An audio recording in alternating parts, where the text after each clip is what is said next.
Assalamualaikum warahmatullahi wabarakatuh. 90.1 Fast FM Family Radio warna baru untuk keluarga.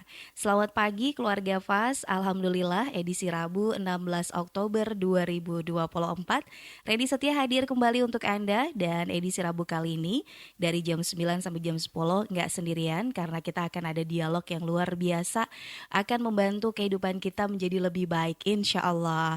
Paling tidak kita bisa memanajemen apa yang kita rasa nih keluarga Fas, kita kelola dengan baik, yang itu bisa menunjang kesuksesan kita ke depannya. Ada dialog bersama dengan Balkesmas Wilayah Magelang dengan tema sehat mental secara holistik. Sedep banget pokoknya ini judulnya ya. Di studio sudah hadir dua narasumber kami, ada Dr. Cahyaning Tias dan juga Ibu Sari Palupi, Sarjana Keperawatan Nurse. Kita sapa dulu.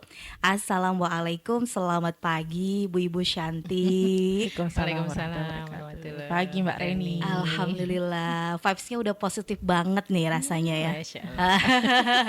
Karena Amin, memang amin. iya, apapun yang diawali dengan positif itu insya Allah bisa menular dengan baik ya Bu Sari. Mantap. Iya, sehat-sehat nih Dokter Tias juga. Sehat alhamdulillah Mbak Reni. Alhamdulillah. Kita akan berbicara tentang sehat mental secara holistik. Tentu nggak jauh-jauh dari yang namanya kesehatan jiwa. Yeah. Dan keluarga Fas nanti bisa ikut bergabung, bertanya langsung dengan narasumber kami melalui 314330 ataupun via WhatsApp 0815 7870 940. Kita tahu ya Dokter Tias, bahwasanya kesehatan mental ini yang harus benar-benar kita pahami. Sepertinya memang belakangan ini menjadi isu yang harus selalu dikasih atau di-share begitu kepada masyarakat, karena ini dampaknya besar sekali. Iya, begitu dokter. Dan kalau boleh kita tahu sebenarnya sehat mental itu seperti apa sih Dokter Tias? Ya, terima kasih Mbak Reni. Jadi emang banyak berita-berita di luar sana yang kita baca, kita dengar, itu banyak masalah yang ternyata pemicunya dari kesehatan mental seseorang gitu. Ada ibu yang bunuh diri, atau membunuh putra-putrinya, atau bapak yang bunuh anaknya karena masalah ekonomi misalnya. Itu biasanya akibat dari mental yang tidak sehat gitu. Jadi kesehatan mental itu atau kesehatan jiwa adalah kondisi seseorang atau individu yang dapat berkembang baik secara fisik, mental, spiritual, dan sosialnya. Nah, sehat mental itu akan menyebabkan seseorang bisa menyadari kemampuan dirinya. Saya mampu melakukan ini, saya mampu bekerja, dan akhirnya bisa produktif seperti itu. Dan ini akan mempengaruhi kehidupan sehari-harinya gitu. Dengan sehat mental, kehidupan sehari-hari kita akan baik gitu.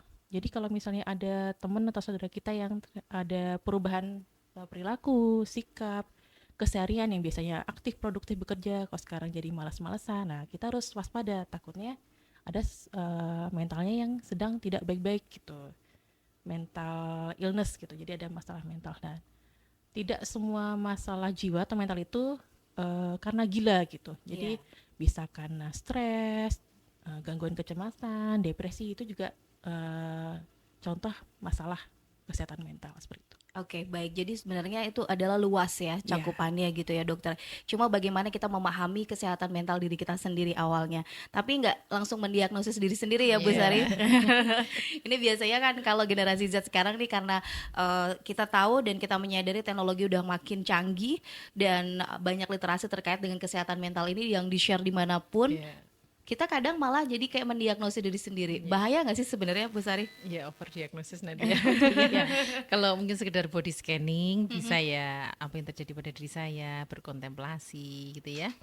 Itu bagus, habit yang bagus. Artinya dia bisa 3M ya, mengenali ya, men-scanning diri sendiri, kemudian mengantisipasi, ya itu bisa jadi habit yang bagus. Tapi kalau mendiagnosis yang itu di luar batas keilmuannya ya, karena mesti kalau diagnosis tentu ada screening, ada alat-alat khusus ya yang diperlukan gitu ya untuk menyimpulkan suatu diagnosa. Sebaiknya dihindari ya mendiagnosis diri sendiri. Atau lihat dari Google ya, gejalanya kok mirip saya ya.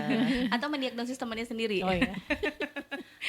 Nggak apa-apa sih, jadi kayak tadi screening, jadi temennya Screening di awal ya. Kok temenku ada ini, jadi malas-malasan, jadi nafsu makan berkurang. Nah, ketika ditanya ada masalah nggak mau cerita, wah ini harus ini dibantu orang yang ahli gitu lah, itu bisa. Profesional ya. Oke, baik ya. Seperti tadi Bu Sari bilang di awal, bahwasanya untuk antisipasi itu masih menjadi habit yang baik gitu ya. Iya. Tapi jangan langsung mendiagnosis diri sendiri Iya. aja. Wah. Ya, keluarga pas, karena memang sejauh ini masalah kesehatan atau menjaga kesehatan mental itu menjadi hal yang sangat penting, lagi-lagi kayak yang Reni bilang di awal, biar kualitas hidup kita tuh lebih baik ya Bu ya. Lebih produktif ke depannya, lebih terjamin. Karena kalau misalnya kita tidak bisa menjaga kesehatan yang mental yang baik ya Dokter Tias, mungkin apa-apa jadi ada masalah, begitu nggak sih Dok? Iya. Jadi dari diri sendiri tadi harus sehat mental. Dari sehat mental itu akan mempengaruhi lingkungan sekitar gitu. Misalnya dari ibu yang sehat mental, anaknya ceria, keluarganya harmonis lah. Kalau misalnya ibu tersebut ada masalah di mentalnya, misalnya ada rasa tidak percaya diri atau ada trauma karena apa ya, ucapan yang tidak baik dari keluarga sekitarnya, itu Iya. akan mempengaruhi ini kesehariannya gitu. Jadi ibunya tidak bisa menyiapkan kebutuhan sehari-hari dengan baik seperti biasanya, atau jadi sering marahin anaknya, atau ada yang mukul anaknya gitu. Tadi dari psikis mental ibu yang tidak sehat itu mempengaruhi ke lingkungan sekitarnya. Wah, bisa berabe kemana-mana nih Iya. besar ini. Nggak ada yang di meja makan. Iya. Susah GoFood jadinya, ya, GoFood jadinya. Aduh, nanti masalah lagi, pengeluaran Iya. ditambah lagi gitu ya. Tapi sebenarnya Bu Sari, kalau kita bisa sharing dari tadi yang dijabarkan sama Dokter Tias kan, pas penyebabnya banyak banget nih terkait dengan kesehatan mental. Entah itu dari diri kita ataupun lingkungan Iya. kan. Tapi sebenarnya yang paling mempengaruhi gangguan mental diri kita sendiri itu apa sih, Ibu? Sebetulnya kalau teori itu kesehatan mental atau kesehatan fisik seorang itu dipengaruhi banyak faktor ya. Jadi ada faktor lingkungan, di samping juga ada faktor genetik, itu tidak bisa lepas ya, faktor genetik, kemudian faktor fisik mungkin ya, ada sakit tertentu, dan juga faktor lingkungan. Nah ini tidak bisa dipisahkan ya. Dari masing-masing individu tentu unik ya. Ada yang mungkin dari faktor genetiknya, ada yang mungkin dari faktor lingkungan. Lingkungan itu bisa lingkungan fisik, bisa lingkungan sosial gitu Oke. ya. Yaitu uniknya setiap individu perlu pengkajian khusus masing-masing individu. Jadi mana mungkin si A, si B penyebab utamanya atau pencetus utamanya ini harus dikelola secara khusus, secara holistik, secara tadi ya. secara detail ya, nanti dikelola. Nah itu mungkin bisa mengidentifikasi pencetusnya. Yang jelas dari multifaktor ya, yang itu harus kita kenali dan kita kelola dengan baik.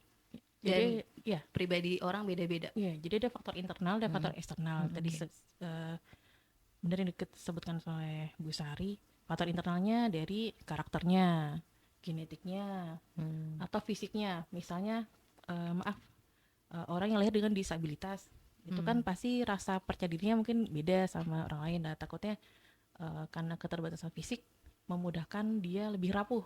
Jadi ketika ada lingkungan yang tadi faktor eksternalnya, lingkungan atau ekonominya tidak mendukung, atau ada tadi misalnya pembulian, perundungan, Iya. itu kan semakin ini Pencetus.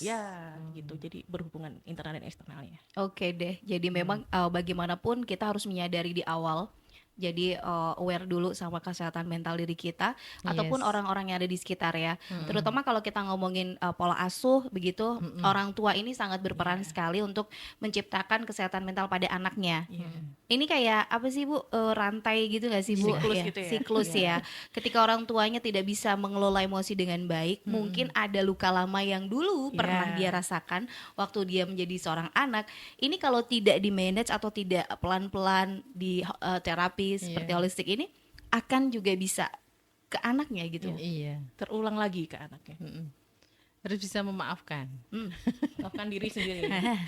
Nanti masuk ke ini ya, intervensi ya, Intervensi harus ya. memaafkan masa lalu sehingga bisa selesai dengan dirinya, akan bisa mengelola atau menservis orang lain termasuk keluarganya. Jadi memang harus disadari hal-hal yang belum selesai itu apa. Tadi dimulai dari awareness tadi, Mbak Reni. Ya. Jadi diselesaikan baru siap tuntas, siap mengelola diri dan keluarga. Mantap tuh. Cuma sebenarnya menemukan, menyadari, menerima itu butuh proses. Itu menemukan, menyadari, menerima butuh proses yang kita harus sadar juga ya, Iya. bahwa memang ini adalah sebuah proses menuju hal yang lebih baik. Dan ini harus diedukasikan ke masyarakat seperti ini karena bukan berarti kalau kita konseling ya tentang mungkin masalah-masalah keluarga misalnya atau sosial jangan melulu langsung ke gangguan jiwa gitu ya. Jadi stigma. Jadi ini justru kenapa kita harus sering-sering sosialisasikan agar stigma-stigma di masyarakat itu semakin berkurang ya. Dan itu sebenarnya ada kebutuhan dasar setiap kita. Benar. Di era seperti sekarang yang menuntut kita harus pinter-pinter, pandai-pandai beradaptasi, masyarakat harus sesering mungkin diberi edukasi bahwa ini adalah kebutuhan dasar kita ya untuk mendengarkan dan didengarkan gitu ya. Kan itu untuk membantu mempercepat penyelesaian diri tadi. Benar. Dan menyadari mau membuka hati juga ya Ibu ya. Jangan nanti tiba-tiba bilang aduh nih kayak orang kesurupan atau apa gitu kan. Aduh kayak gimana gitu. Padahal itu adalah bentuk dari proses kita ingin menemukan, menyadari dan tadi ya Ibu untuk kebutuhan dasar dan kita harus bisa beradaptasi dengan baik. Konseling. Wah, ini udah mulai masuk nih layanan holistiknya di Balkesmas seperti apa. Kita break dulu deh. Kasih informasi yang mau lewat untuk Anda keluarga FAS. Bu Sari dan juga Dokter Tias masih menanti kebersamaan Anda yang mau bertanya terkait dengan kesehatan mental. Lagi-lagi jangan langsung mikir bahwa Anda sendiri nih yang merasakan demikian. Banyak permasalahan. Awalnya tadi Dokter Tias bilang kecemasan itu juga bisa dibilang gangguan awal ya, yang bisa kita antisipasi sebenarnya keluarga FAS biar tidak lebih parah lagi. Kita akan kembali sesaat lagi setelah jeda berikut, tetap di 90.1 FAS FM Magelang.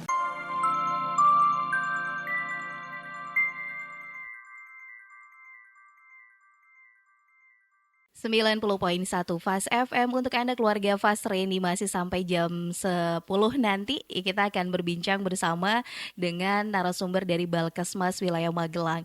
Masih membahas terkait dengan sehat mental secara holistik. Kita tahu keluarga FAS bahwasanya menjaga kesehatan mental menjadi hal yang penting untuk saat ini agar kualitas hidup kita lebih produktif dan tetap terjamin serta tidak menciderai hati atau perasaan orang lain.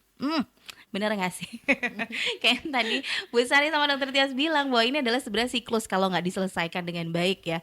Dan ada beberapa pertanyaan yang sudah masuk dalam redaksi kami di 081578709640. Tapi sebelumnya Dokter Tias, gangguan kesehatan jiwa atau gangguan kesehatan mental ini bisa disembuhkan nggak sih dokter? Ya. Menurut penelitian bisa, tapi tadi tidak hanya dari obat kimia, jadi butuh terapi non farmakologi, maksudnya terapi psikis bisa dengan holistic care gitu. Jadi pendekatan holistik itu tidak hanya secara fisik ya, tapi menyeluruh dari mentalnya, dari spiritualnya, dari nutrisinya, asupan makanan itu juga diperhatikan gitu. Jadi dan ini tidak instan gitu, butuh proses yang lama. Mungkin ada pasien yang sampai berminggu-minggu, berbulan-bulan, mungkin bertahun-tahun baru bisa aktif kembali, sehat mentalnya gitu. Jadi ketika ditanya bisa, insya Allah bisa, karena ini kan ikhtiar kita ya untuk kembali sehat seperti itu. Baik, dan tidak semua orang dengan gangguan kesehatan mental ini juga terpuruk, Ibu Sari.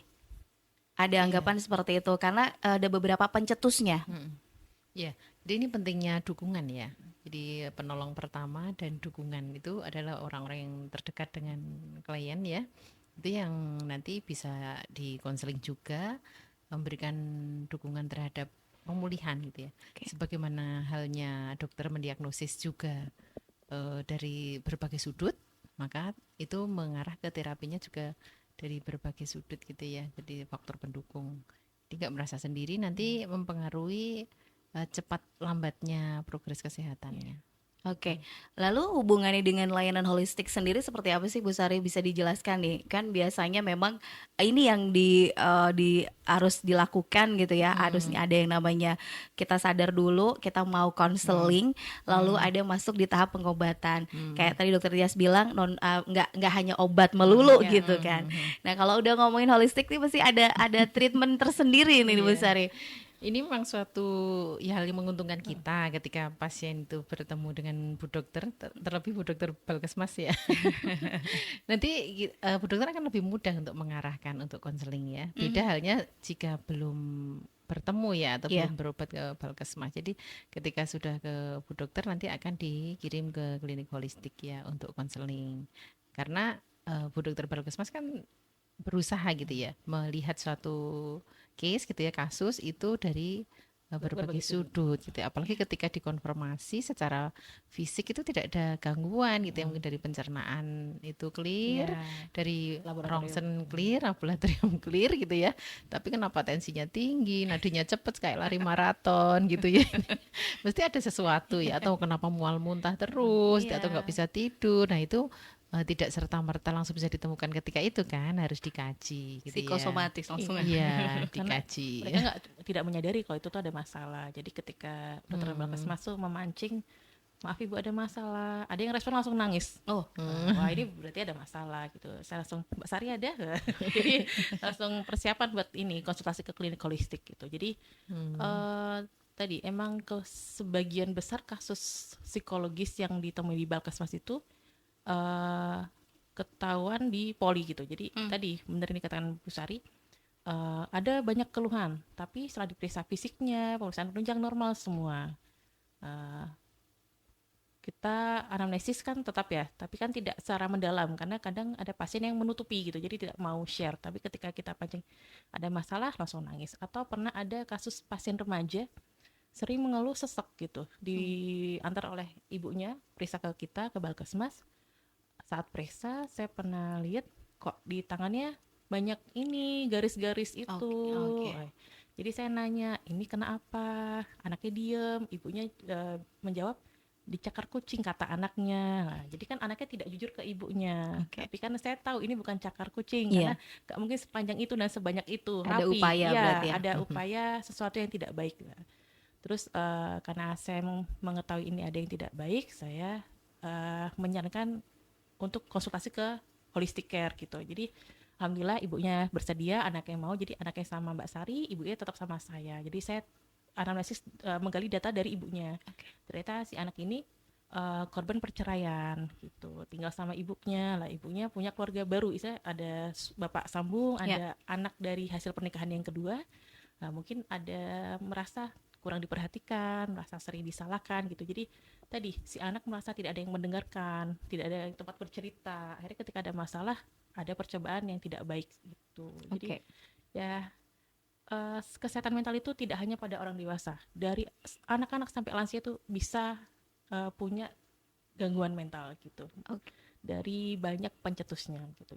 Dari banyak pencetusnya. Iya, dari yang belum nikah sampai sudah nikah ditanya kapan nikah, kapan punya anak. Lah itu bisa menyebabkan kesehatan mental. Jadi kita sebagai masyarakat ya individu harus berhati-hati dengan mulut kita. Bicara itu harus hati-hati gitu. Karena kita mungkin nanya itu pengen kelihatan ramah, perhatian, tapi ternyata bisa jadi menyakiti gitu. Toksik ya. Iya, gitu. Jadi harus memilih kata-kata yang tepat gitu dan momennya pas. Takutnya tadi kita menyebabkan mental seseorang malah tidak baik. Momennya pas, tapi buat bikin sakit.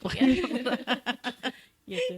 Iya, bukan cuma mulut sih sekarang ya di sosial media itu kalau kita lihat komentar dari netizen tuh kadang juga aduh ya Allah kayak apa paling ngerti aja. Oke, baik. Jadi memang ini yang saya tangkap tadi ada beberapa pasien dari Balkesmas sendiri yang mengeluhkan beberapa dari keseharian ya Ibu Sari. Entah tadi dokter bilang sesak napas, terus susah tidur, terus tensi lambung. Iya, tensi rasanya kayak naik gitu kan. Udah kemeng-kemeng di leher dan segala macam tegang. Ternyata setelah dicek di lab semua baik-baik aja. Dan ini langsung diarahkan untuk counseling berarti Bu Sari. Iya. Ya, memang kasusnya kompleks ya, Mbak. Cuman memang sebetulnya isu untuk kita mengelola secara holistik itu sebenarnya diserukan oleh Kemenkes ya untuk semuanya ya, di semua layanan ya. Jadi senantiasa ikutkan, sertakan gitu ya aspek-aspek fisik ya, kemudian psikis, kemudian sosiokultural. Jadi senantiasa diharapkan seperti itu ya. Karena ini nanti mengarahkan ke penyembuhannya, butuh dukungannya juga baik fisik ya, kemudian obat dokter ya jelas, kemudian psikis ya, ketahanan mental seseorang dan juga ke keluarga gitu ya. Senantiasa diserukan pengobatan atau terapi secara holistik gitu ya, demikian. Jadi bedanya mungkin kalau di Balkesmas itu kan layanan rujukan ya. Jadi kita bisa lebih mudah dan lebih bisa menjurus lagi ya, karena dari fisik terkonfirm gitu ya. Ada memang yang dari fisik terkonfirm misalnya labnya tinggi, Iya. tapi juga sebetulnya nggak gitu-gitu amat kali ya. Oh, Jadi sampai mana yang bisa kita minimalisir ya untuk Iya.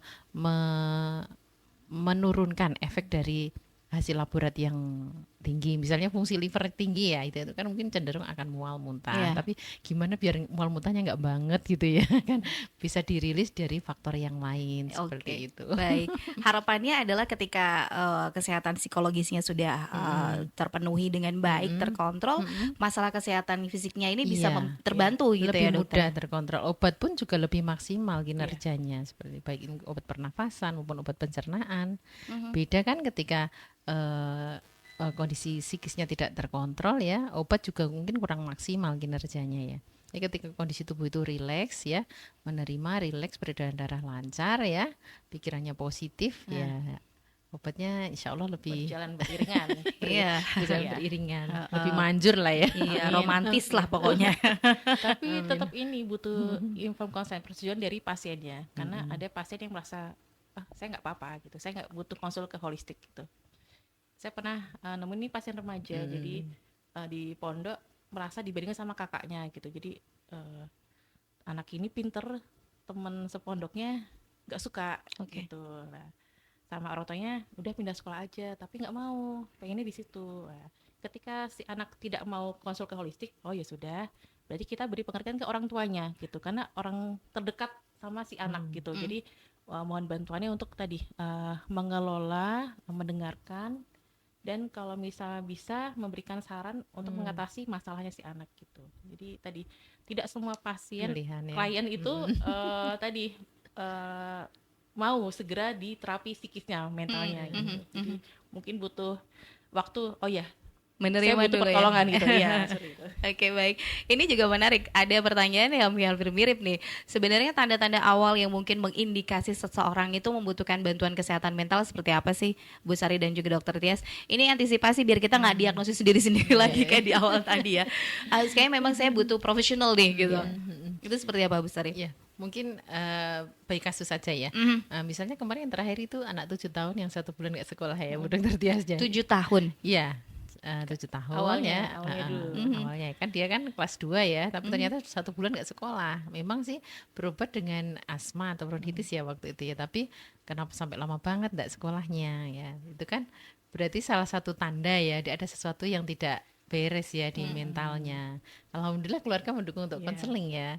Ternyata 1 ada bullying, 2 ditinggal ibu kerja ke luar negeri. Jadi si anak ini butuh adaptasi mental. Yang itu harus dipahami orang tua agar dia support anak itu bisa cepat beradaptasi dan dia bisa activity daily living seperti biasanya. Ternyata dia membutuhkan support itu. Nah, begitu orang tua kita pahamkan bahwa si anak ini butuh adaptasi dan butuh support, Bapak harus menggantikan fungsi ibu, saya gitu kan. Nah, alhamdulillah ya, saya selalu pantau itu pagi. Gimana sekolah hari ini? Udah sekolah, langsung hari berikutnya bisa sekolah gitu ya. Jadi kan kita bisa simpulkan mungkin ketika seseorang kurang mampu beradaptasi dengan stresnya, yaitu kalau berlama-lama tentu butuh konseling ya, butuh bantuan orang lain. Tidak harus periksa kelainan kesehatan, mungkin juga bisa ke orang terdekat ya, orang terdekat agar bisa mengurai. Tapi tentu yang bisa dipercaya dan tidak menambah masalah gitu ya, bisa mengurai ya, membantu menemukan, kemudian segera fokus dan bangkit lah seperti itu clue-nya ya. Banyak juga sih kasus, ada mungkin awalnya dia datang dengan tidak mau makan, lemes, sering pingsan di sekolah gitu ya. Ternyata saya pengkajiannya terakhir saya baru nemu ya. Saya kalau kaji kan kita secara komprehensif ya, makannya gimana, apa sini tidurnya gimana seperti itu.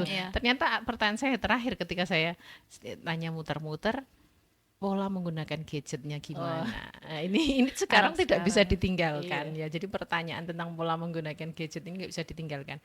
Karena dari pola menggunakan gadget yang salah, dia bisa ke MAH ya, ke gastritis ya. Kemudian pola tidurnya terganggu ya. Jelas nutrisi tidak masuk. Benar. Dengan aktivitas sekolah yang padat, dia bagaimana nggak mudah pingsan kalau nutrisi dan istirahatnya kurang. Jadi memang pengkajian atau body scanning ya, asesmen yang lengkap itu memang diperlukan ya untuk bisa menemukan sumber masalahnya. Akhirnya apa? Kita cari support sistemnya keluarga ya, karena dia masih SMP, butuh pendukung orang tua yang membatasi dia menggunakan gadget jam 9 harus sudah ditaruh. Kalau nggak seperti itu mungkin akan semakin terkendala ya untuk kesehatannya pulih ya. Simpelnya seperti itu. Jadi memang membantu seseorang untuk kembali bisa beradaptasi ya. Ketika dia sudah bisa beraktivitas secara normal ya, mungkin makannya, tidurnya, aktivitas sehari-harinya, berarti dia secara kesehatan jiwa sudah cukup mumpuni ya. Tapi kalau itu terganggu berarti dia harus mencari lah ya, berkonseling atau mencari bantuan dan pertolongan. Dokter Tias mau menambahkan nih. Ya, tadi ketika kita cerita ke orang terdekat, sebaiknya jangan milih orang yang menghakimi gitu. Ya, jadi kita cari dulu mana ya yang bisa mendengarkan kita gitu. Karena kadang kitanya butuh didengarkan gitu. Hanya butuh didengar ya. Tidak butuh Solusi, tanggapan. Solusi enggak. Karena takutnya tanggapan atau solusi yang diberikan oleh pendengar itu menghakimi atau malah menyalahkan. Seperti itu. Jadi malah tambah berat masalahnya nanti gitu. Yura nggak bisa Yura Iya. gitu. Nggak bisa diginiin. Karena curhatnya ke medsos gitu, Gitu iya. Ya, kadang ada orang beberapa yang memikirkan bahwa kalau saya mungkin curhat sama orang lain yang secara langsung, satu takut dihakimi tadi seperti Dokter Tias bilang. Alhasil adalah kita media sosial yang dipakai. Cuma kan jadinya nggak bijak ya menggunakan Iya. media sosial. Kita kadang suka lupa kalau ada netizen yang ikut baca dan pengen komen kan. Tapi Oke. kalau atasan yang baca aduh. Aduh, ada masalah gitu. Oke, baik. Jadi memang cara kita awal untuk mengindikasi seseorang membutuhkan bantuan kesehatan mental adalah ada hal terganggu di kesehariannya Iya. begitu ya Ibu Sari. Salah satunya. Satunya adalah hal seperti itu yang paling sederhana dan itu mengganggu produktivitas. Dan mungkin kebutuhan kesehariannya itu sudah mulai terganggu ya, males mandi, Iya, itu tidur apalagi. susah gitu kan, makan gimana gitu. Bisa menurun atau meningkat nafsu Oh, makannya. bisa meningkat, Iya, bisa menurun ya? Iya, bisa. Adaptasinya kan masing-masing Iya. ya. Ada yang mungkin makan berlebih, ada yang mungkin tidak mau makan gitu ya. Sebetulnya bisa membody scan sendiri ya. Misalnya dia mungkin nangis berlebihan, pengennya menyendiri, itu kan udah mulai menarik Iya. diri dari kehidupan sosial ya. Ya itu sebenarnya salah satu tanda juga. Tapi lagi-lagi memang bukannya harus langsung ke rumah sakit gitu ya. Kita bisa berbicara dulu sama orang-orang terdekat. Ya lebih baik memang sih ketemu sama profesional ya. Jadi Iya. bisa screeningnya tadi ya Bu Sari bilang asesmennya bisa lengkap ya Ibu ya. Dan rahasia Nanti kalau terjaga. di klinik mesti akan di screening ya, ada Iya. pertanyaan ya. Yang paling sederhana pakai RSQ ya, itu Iya. ada 20 pertanyaan tentang mungkin pola tidurnya, perasaannya, atau mimpinya, mimpi-mimpinya. Apa ada di situ nanti ada skornya. Nah, itu mungkin lebih membantu ya untuk menerjemahkan diri dalam kondisi bagaimana. Kan kadang kita susah ya menyadari apa yang terjadi pada dirinya. Nah, di klinik holistik itu sebetulnya arahnya ada demikian. Dia menyadarkan seseorang itu memahami apa sebetulnya yang terjadi pada dirinya, dan dari apa yang terjadi pada dirinya dia harus ngapain. Ya, itu kita guiding. Di situ sebetulnya clue-nya. Sehingga ketika dia pulang atau keluar dari klinik itu dia sudah tahu aku ngapain dan aku harus ngapain, apa yang terjadi pada diriku dan apa saja PR-PR yang harus aku tunaikan setelah pulang dari sini. Bisa saat kontrol ya atau konseling lanjut itu sudah meningkat status kesehatan mentalnya begitu. Baik. Cuman kan untuk menerjemahkan aku mungkin perasaannya baru ngapain itu kan susah ya, setiap kita tidak selalu pintar, harus berlatih Iya. gitu ya. Oke, baik. Jadi kalau boleh tahu nih sebenarnya durasi awal gitu ya Bu Sari. Ketika kita datang lah, misalnya ada satu pasien atau mungkin saya merasakan ada sesuatu nih, ada indikasi saya memang butuh profesional untuk konseling. Durasi awalan itu biasanya berapa lama sih Bu Sari untuk menggali itu, walaupun setiap orang pasti beda-beda. Beda, iya. Biasanya aja sih. Tidak cukup setengah jam ya. Saya pernah nunggu sampai 2 jam loh. Apalagi kalau pakai nangis ya. Jadi Terapisnya ditunggu. jadi juga harus benar-benar sehat dulu nih jadi Iya, harus tarik nafas dulu ya sebelum masuk ruang. Harus dikelirkan dulu ya. Tapi saya pastikan saya konfirmasi secara, kalau kita di SOWAN ya pakainya kan holistic SOWAN. Jadi ada supportive, observative, well-being, action nursing. Jadi di observasi itu saya observasi dulu fisiknya tetap ya, fisik. Apakah dia sudah sarapan, kondisi fisiknya itu dia ada keluhan atau gejala yang betul-betul fisik itu apa, itu yang harus saya waspadai. Jangan sampai lama di tempat saya nanti ternyata dia belum sarapan atau dia kunang-kunang itu harus saya pastikan dulu karena itu mengganggu konsentrasi ya baru nanti ke psikisnya. Tapi sebelum ke psikis biasanya saya ajak relaksasi dulu. Karena tidak akan bisa cerita, tidak akan bisa berprogres kalau kondisinya nggak rileks, situasinya nggak rileks, baik secara fisik maupun suasana. Dirilis dulu berarti. Dirilis ya? dulu, harus Nyaman, rilis dulu gitu, nyaman. iya. Kita mau edukasi banyak, panjang kali lebar nggak masuk kalau dia masih tegang gitu ya. Dirilis, ya mau dengan nafas, relaksasi otot progresif, mungkin titik-titik kecemasan, diurai dulu sampai betul-betul nyaman ya baru mulai asesmen, ngobrol gitu Iya, ya. keluarga Fas membayangkan jangan kayak yang di hipnotis itu Oh, ya, enggak, jangan. beda. Enggak beda ya. Relax aja, Oh, relax relax. aja. Karena ada Dengarkan. menyadari harus menyadari kondisinya dan dia harus menerima. Kita cuma membantu ya, membantu memfasilitasi. Karena situasi itu kan tidak bisa dilupakan dan dihilangkan dan Benar. enggak gitu Iya. ya. Tapi harus diterima dengan sukacita, senang hati dan optimis. Kan itu yang harus kita rumusnya gitu ya. Iya. Rumusnya gitu. Cuma permasalahan untuk menerima tadi itu kan setiap orang butuh proses ya. Iya. Apalagi ini sudah kasus yang dirasa beberapa pasien udah bertahun-tahun ya Ibu ya. Iya. Ada yang ditemukan seperti itu sudah numpuk bertahun-tahun permasalahan ini, dia pendam sendiri baru ketemu sama terapis. Iya. Tidak hanya numpuk, bahkan komplek. Nah. Misalnya suami istri ya. Dulu saya pernah salah perkiraan gitu ya. Saya biasanya konselingnya satu-satu gitu ya. Entah kenapa itu tuh saya konseling Berdua. Ternyata permasalahannya itu berdua gitu. Jadi malah saya jadi apa ya? 2 pulau terlampaui jadi bisa menyelesaikan 2 masalah ternyata yaitu kehendak Allah ya masalahnya itu di situ berdua gitu ya. Jadi di situ mah jadi saling memaafkan gitu ya. Ya jadi nanti secara individu secara pribadi setelah rilis nanti biasanya kita kasih tips-tips resep gitu ya, resep sehat mandiri, cara mengontrol emosi, cara mengontrol isi pikiran yang berlebihan gitu ya, cara makan dengan senang hati, cara tidur dengan nyenyak, dengan rileks, ya. Cara minum obat dengan senang hati, itu tergantung permasalahannya apa gitu ya. Yang kita guiding kan klien itu menerima dengan sukacita, dengan senang hati apa yang kita PR-kan untuk kesehatannya. Ya, karena dia menyayangi dirinya sendiri, mau lebih sehat, mau lebih baik, ya, juga lebih baik kepada lingkungan. Gitu Atau ya. lebih Jadi, terpuruk itu kan pilihan ya. iya, Makanya bagaimanapun cara tadi Balkesmas guide-nya tuh harus cari yang sisi positifnya iya, dulu. dan menemukan apa permasalahan yang tepat. Kalau tepat menemukan nanti banyak hal yang terselesaikan Iya. gitu ya. Terus kita konfirmasikan jangan sampai yang kita temukan itu keliru gitu ya.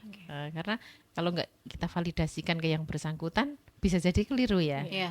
Jadi divalidasikan ini penting. Oh enggak begitu Mbak maksudnya gitu kan. Jangan sampai salah gitu ya. Oh begitu ya. Tapi kita tidak memutuskan. Jadi Oke. kita beri pilihan gitu Mengarahkan ya. Alternatif. Yuk kita bikin alternatif ya. Kan kadang juga ada yang aktivitasnya berlebihan. Ada kan kalau emak-emak itu kan enggak sadar kalau dia itu aktivis gitu ya. Bahasanya keren loh, aktivis loh. Iya, multitasking Multitasking semua ya. inginnya dikerjakan. Padahal dia mungkin dalam kondisi mungkin capek gitu, apa hal-hal yang harus dibatasi ya gitu. Jadi kita sepakati ya kalau kita melakukan 5 hal saja berarti sudah nilai 100 gitu ya. Nilai 100 itu untuk 5 poin saja dalam kondisi seperti ini, sakit gitu ya misalnya ya. Jadi yang 5 lagi nggak usah dikerjakan dulu, itu sudah nilai 100 kok gitu. Itu kan harus Prestasi ya, disadarkan udah dan prestasi ya. prestasi gitu ya. Jadi cukup ini dulu sampai besok meningkat. Itu kan perlu dibantu Apresiasi. ya, Apresiasi. bantu diapresiasi, diarahkan oh begitu ya Bu ya. Jadi tidak berlebihan. Dalam hal yang berlebihan kita berusaha mengurangi atau menormalkan. Dalam hal yang kurang kita berusaha untuk Dilebihkan. memberikan alternatif yang dia suka. Baik. Ya begitulah. Baik, menarik sekali ya. Jadi memang butuh kerjasama gitu antara terapis dan juga pasien sendiri gitu ya. Ini tadi udah masuk dalam metode penanganan masalah kesehatan mental secara holistik di Balkesmas. Iya. Luar biasa lengkap banget dari awal gitu ya. Dari orang kalau assalamualaikum tuh udah lengkap banget gitu. Jadi semua udah di asesmen dengan baik. Ada berarti dukungan dari keluarga dan teman dekat itu penting banget ya, Iya, penting Ibu. banget. Karena mungkin ada yang bilang nih, anak saya butuh konseling nih, Bu Sari gitu kan. Tapi ternyata orang tuanya yang Iya bermasalah. betul. Itu ada seperti itu Iya, kasusnya. biasanya saya minta izin Iya. dulu, boleh saya panggil ibu atau boleh saya panggil bapak, saya konseling tersendiri ya. Oke. Kalau dia mengizinkan gitu ya, ya kita lebih mudah gitu ya. Dan biasanya juga tervalidasi gitu. Iya, jadi masih ada informasi tambahan. Hmm. Nanti ini seperti yang kita harapkan karena ini akan mendukung kesembuhan pasien gitu ya. Jadi apa yang harus didukungkan kita bisa sampaikan di situ. Baik. Gitu ya. Jadi memang ini kayaknya malah mungkin konselingnya keluarga lebih tepat ya Dokter Iya, Tias. tapi Kalau itu permasalahan ada dari tingkah atau pola asuh dari Iya, anak gitu ya. iya. Kan kalau sekarang ini sebenarnya juga banyak orang tua yang udah melek sekali dengan kesehatan mental ya Ibu Sari dan Dokter Tias. Banyak orang tua yang menyadari memang anak saya ini butuh profesional untuk apa memanage atau mengelola kesehatan mentalnya. Ada juga banyak orang tua yang mensupport juga kalau memang dibutuhkan kami juga ingin konseling gitu Bu Sari. Kalau kita menemukan case yang seperti itu luar biasa cepet dong nemuin solusinya. Ya, ketika itu menjadi satu kebutuhan ya, kemudian dengan kesadaran, kan ada kalau dia nggak menyadari atau dia Iya. nggak membutuhkan, bisa jadi ini menurut saya sudah paling benar gitu ya. Susah Anaknya juga ya. Iya, nah, nanti bisa di proses konseling itu kan komplek ya, banyak ya, proses diskusi di situ. Ya, ada diskusi di situ. Kita tidak memutuskan, tapi bagaimana membantu memberi alternatif. Nanti pilihan itu tetap pasien yang memutuskan. Oke. atau orang tuanya. Orang gitu. tuanya. Baik, ini ada pertanyaan tadi yang juga sedikit sempat ini ya, kayak tadi Dokter Tias bilang menghakimi, ada rasa jangan menghakimi. Nah, gimana cara terbaiknya nih dokter untuk kita mendekati seseorang yang sedang mengalami krisis mental, taruh kata gitu ya, tanpa membuat mereka merasa dihakimi. Kadang kan kalau ada gangguan kesehatan mental atau jiwa ini berasa ini ya sensitif. Begitu ya. Kalau misalnya kita diajak berbicara atau sharing atau kita yang mendekati orang yang kita rasa memang butuh bantuan, biar kita nggak kayak menghakimi itu seperti apa nih dokter? Pertama tunggu inisiatif dia untuk cerita dulu gitu. Oh. Ya kan, kalau nggak mau cerita masa kita paksa ayo cerita gitu. Kenapa sih emangnya Iya. gitu kan? Itu malah tambah menghindar gitu. Tambah stres Iya, lagi. jadi Aduh. awali dengan suasana yang nyaman, kondisi Oke. nyaman, misalnya diajak jalan bareng, makan bareng, terus cerita yang ringan-ringan dulu. Ketika klien misalnya yang punya masalah merasa nyaman, bisa jadi akan ini mulai proses penceritaan. Nah, biar tidak terkesan menghakimi, kita dengarkan saja gitu. Kita dengarkan, kita tanggapi sederhana gitu. Maksudnya jangan yang secara konteks, wah harus gini-gini, seperti mengatur tuh jangan juga gitu. Jadi tadi ketika kliennya atau yang temannya punya masalah itu mulai menanyakan baiknya gimana ya, nah baru kita mulai gitu. Masuk. Iya. Jadi tadi nunggu momen yang pas. Kalau kita terlalu memaksakan karena kita pengen cepet ya, misalnya teman sekerja kok kinerjanya menurun, kita nanya ada masalah apa, takutnya si dia nggak mau cerita, kita malah nambah bebannya, malah tambah berat nanti masalahnya gitu. Jadi tadi nunggu momen yang pas, ketika sudah nyaman semuanya baru akan terjadi proses pendengar dan dengar dengan baik gitu. Dan ketika kita sebagai pendengar merasa wah kok agak susah ya, bisa diarahkan tadi kayak butuh bantuan ini deh, profesional, bisa konsultasi psikolog gitu atau ke psikiater, karena psikiater itu, dokter jiwa itu tidak hanya untuk mendiagnosis orang gila. Iya. Banyak masalah mental yang bisa dibantu oleh psikiater gitu. Atau banyak juga sekarang psikolog, psikiater yang menerima konsultasi lewat medsos gitu. Iya, Jadi online. kita bisa menyarankan itu. Coba di DM dulu gitu, ada tanggapan nggak? Kalau ada, insya Allah kan lebih terjaga juga rahasianya gitu. Kalau misalnya ternyata sama teman sendiri tidak mau cerita mendalam gitu, tidak detail seperti itu. Jadi tadi tunggu momen yang pas, bikin suasana nyaman, jadi dia akan terbuka sendiri gitu. Dan nanti akan tidak ada kesan menghakimi atau mengatur-ngatur, itu tidak ada. Gitu Oke, aja. baik. Jadi menjadi pendengar yang baik Iya. begitu ya, Ibu Sari. Setidaknya kita menciptakan suasana di mana dia tidak sendirian. Ya. Itu menjadi poin awal, Ibu Sari. Kalau kita menemukan seseorang yang memang butuh bantuan dalam tanda kutip. Iya. Memang mendengarkan itu pun ada ilmunya ya. Susah-susah gampang. Iya, kan ada mendengarkan secara aktif gitu Iya. ya. Betul-betul kita itu hadir gitu ya. Nah, itu juga perlu loh disosialisasikan ke masyarakat ya, bagaimana mendengarkan dengan baik gitu ya. Hadir secara fisik, secara hati, secara pikiran ya Benar. gitu ya. Jadi Dan paling banter itu mau validasi saja. Oh iya ya, memang susah ya kalau gitu. Jadi kalau ini perasaan sedih ya, oh baru capek ya, gitu aja. Mau validasi apa yang dia sampaikan saja gitu. Tidak membuat Menambah. justifikasi Iya. yang lain gitu ya. Kecuali Dan- dia nanya baiknya gimana. Nah. Nah, baru kita masuk ya. Iya. Oke, baik. Jadi memang harus ada triknya gitu ya. Jadi jangan jadi kitanya malah nanti jadi stresornya dia, susah juga nanti malah. Duh, salah dia. Salah tempat nih gitu. Atau malah nyebarin ke tempat yang lain lah itu. Jadi toksik nanti Iya. circle-nya. Baik, ini kalau kita lihat juga di beberapa media sosial ada komentar yang sedikit penggelitik kalau saya bilang. Untungnya punya teman banyak yang mengerti, untungnya punya circle yang satu frekuensi gitu ya. Setidaknya kita bisa menceritakan masalah kita walaupun tidak menemukan solusi. Biar temennya juga sama-sama punya masalah. Ini masalah dia.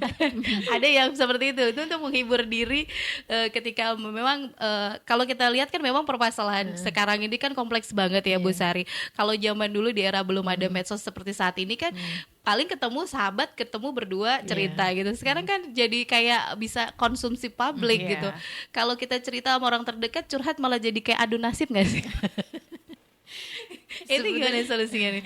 Sebetulnya itu ketika dikelola dengan baik ya, di komitmen satu hal yang jadi komunitas yang positif itu justru bagus. Namanya kan konseling dukungan sebaya ya. Iya, itu konseling dukungan sebaya. Oh, ada ini ya. Iya, jadi kan memang kan ada yang mungkin komunitas apa ya, gitu kan di situ saling memberikan tips atau trik yang itu positif gitu ya, berhasil gitu ya. Itu saya rasa bagus ya, boleh-boleh ya, aja. Iya. tadi.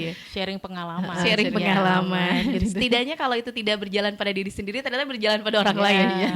Dan orang lain bisa mengantisipasi, oh suatu saat kalau saya kena gitu juga saya bisa melakukan Ambil tips solusinya itu, ya. Jadi ya itu candaan yang sebenarnya adalah motivasi juga sebenarnya ya. Gak apa-apa lah.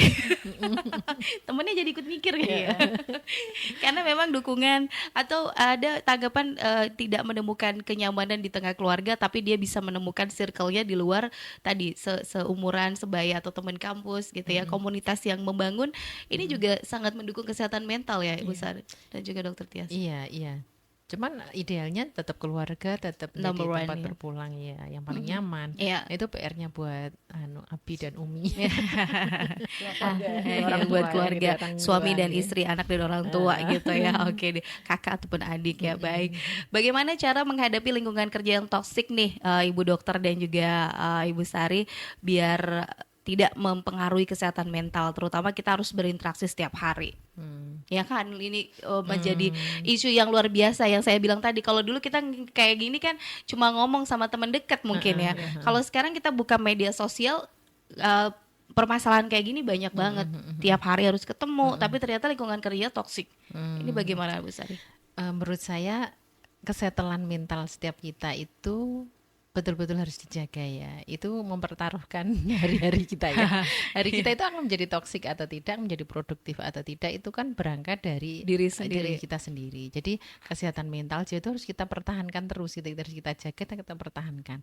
Semakin hari kalau kita aware dengan kesehatan jiwa, kita akan semakin memiliki banyak tips loh ya, kita menghadapi one by one gitu loh. Oh ini begini, jadi saya kantornya begini, si A si B begini gitu ya.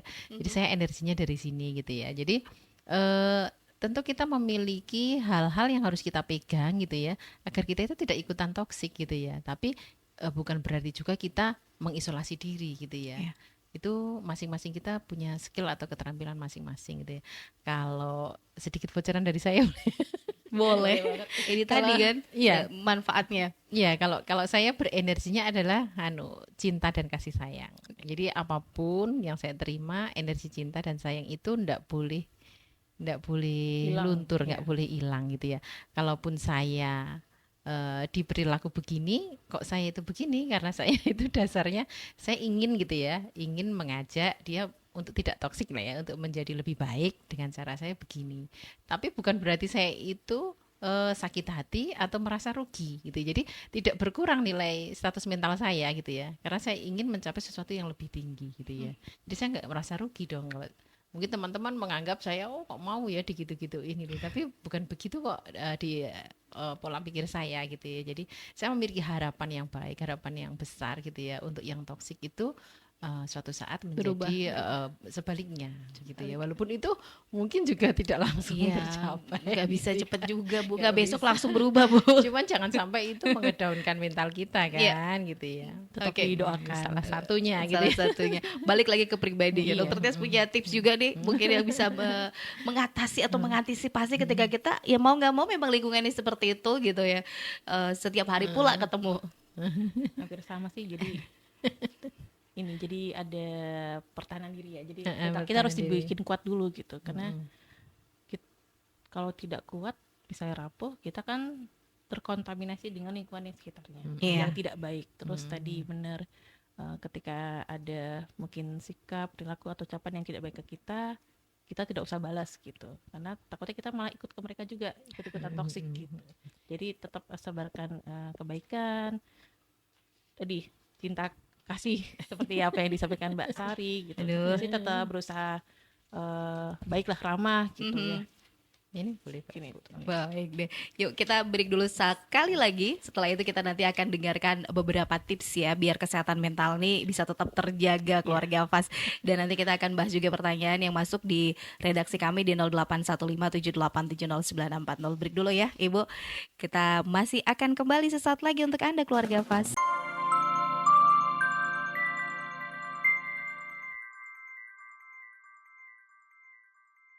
Terima kasih untuk Anda keluarga Fas yang masih selalu setia di 90.1 Fas FM. Dialog kita bersama dengan Balkesmas Wilayah Magelang dengan tema sehat mental secara holistik bersama dengan Dr. Cahyaning Tias dan juga Ibu Sari Palupi, sarjana keperawatan nurse. Tadi sudah dikupas ya, kupas habis. Sebenarnya sih harusnya durasinya diperpanjang kata Dr. Tias. Iya, karena kesehatan jiwa ini benar-benar luar biasa, isu yang menjadi penting banget buat kita edukasi kepada masyarakat dan lagi-lagi menghilangkan stigma bahwasanya kesehatan mental ini bukanlah hal yang memalukan ya. Gangguannya ini memang butuh pendampingan, butuh dari solusi dari orang-orang profesional yang itu bisa meningkatkan kualitas hidup kita lebih baik. Jadi jangan sampai malah jadi nularin ke orang-orang di sekitar ya Dokter Tias, karena gangguan kesehatan kita yang nggak baik, kesehatan mental, tapi malah tidak ada penyembuhan, malah jadi melebar kemana-mana. Jangan sampai jadi rantai atau siklus yang tidak berhenti. Terakhir Dokter Tias dan juga Ibu Sari bisa berikan tips ya agar kesehatan mental kita bisa selalu terjaga.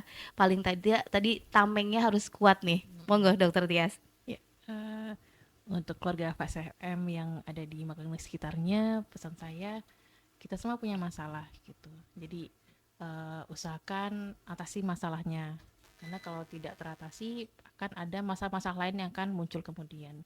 Ketika masalah tersebut tidak bisa diubah atau diselesaikan, semoga keluarga Fas FM dapat menerima gitu, karena itu takdir kita gitu. Misalnya seperti orang yang disabilitas itu kan tidak bisa diatasi dengan yang lain gitu, jadi kita hanya bisa menerima. Terus selalu berpikiran positif, karena semua yang terjadi dengan kita, yang ditakdirkan kita itu semua pasti ada hikmahnya gitu. Baik buruknya ini kita terima semuanya.